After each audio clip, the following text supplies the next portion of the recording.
Asian News Today. From Jakarta, Indonesia, a strong earthquake shook Indonesia's densely populated Java Island on Friday night, killing 2 people and severely damaging dozens of homes near the epicenter. The magnitude 6.5 quake struck at 11:47 p.m. and was felt across the island, including about 200 kilometers (124 miles) away in the capital Jakarta, where office towers and apartment buildings swayed. Powerful tremors lasted as much as 30 seconds in places. Panicking people ran out of buildings in many areas and roads were clogged with motorbikes, cars and trucks as people fled coastal areas in fear of a tsunami. Ahmad Solihin, a food vendor in a coastal area of the Sukabumi region, said his village was jolted by a 20-second tremor that cracked walls in his home. From United Nations, North Korea's friends and enemies joined forces Friday in opposing its determination to be recognized as a nuclear weapons state and calling on leader Kim Jong-un to negotiate the denuclearization of the Korean peninsula, but the North gave no sign of budging on its nuclear ambitions. In a very rare appearance by a North Korean at the UN Security Council, Ambassador Ra Song-nam told a ministerial meeting that the country's possession of nuclear weapons was an inevitable self-defensive measure to defend the country against the U.S. nuclear threat and blackmail, and never mentioned the possibility of talks. From Washington, America's top diplomat stepped back Friday from his offer of unconditional talks with North Korea, telling world powers the nuclear-armed nation must earn the right to negotiate with the United States. Secretary of State Rex Tillerson's declaration before the UN Security Council marked a stunning reversal after he proposed discussions with Pyongyang without preconditions earlier this week. That overture was almost immediately rebutted by White House officials. Still, Tillerson had planned to reiterate his call at a special UN ministerial meeting on North Korea at the Council Friday morning. His prepared remarks suggested only that North Korea would have to undertake a sustained halt in its threatening behavior before talks could begin. From Washington, Secretary of State Rex Tillerson said Friday the U.S. plans to impose sanctions on at least one person responsible for the crackdown on Myanmar's Rohingya Muslims, a significant U.S. policy shift after years of rolling back economic restrictions on the Southeast Asian nation. Tillerson did not say who would be hit by the sanctions and when, but as early as next week the Trump administration is expected to announce designations under a U.S. law that allows targeted sanctions on foreign individuals for human rights violations and corruption. Such designations lead to seizure of U.S. assets and exclusion from the U.S. From Canberra, Australia, an Australian inquiry into child abuse recommended Friday that the Catholic Church lift its demand of celibacy from clergy and that priests be prosecuted for failing to report evidence of paedophilia heard in the confessional.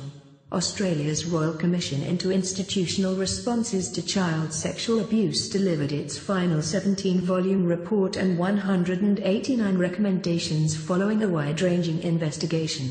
Australia's longest-running Royal Commission, which is the country's highest form of inquiry, has been investigating since 2012 how the Catholic Church and other institutions responded to sexual abuse of children in Australia over 90 years. The report heard the testimonies of more than 8,000 survivors of child sex abuse. From Jakarta, Indonesia, an Indonesian court has sentenced 10 men arrested in a raid at a gay club and sauna to between 2 and 3 years in prison, an activist and a relative of one of the men said. They were among more than 140 men detained after the raid in May on what police said was a sex party at the Atlantis Spa in Jakarta, the Indonesian capital.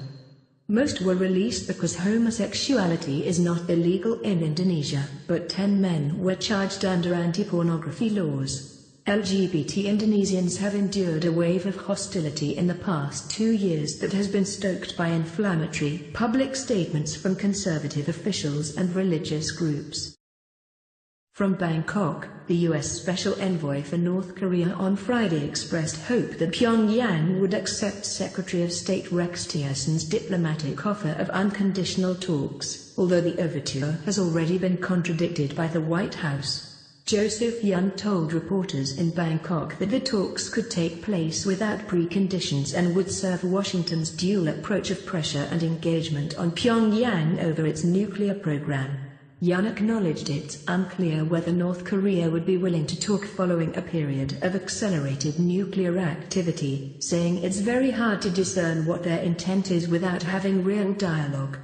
I think what Secretary Tillerson spoke to was we want to have a dialogue with them.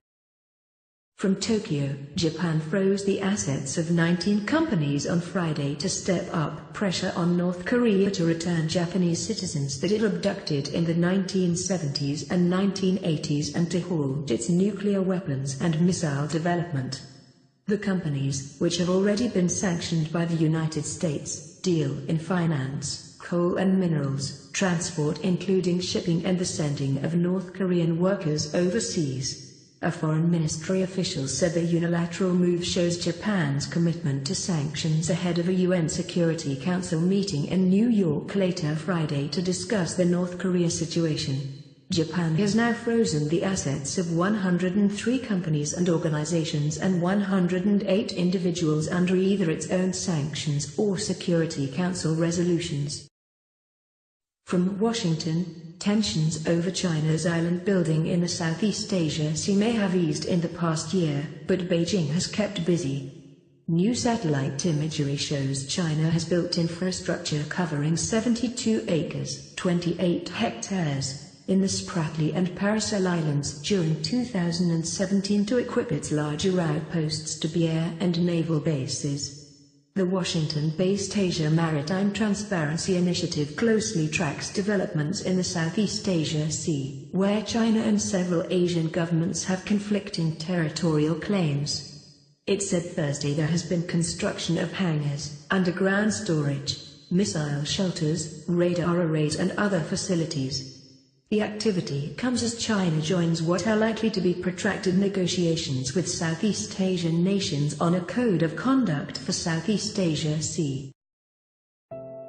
Click subscribe button below to keep updated with global breaking news.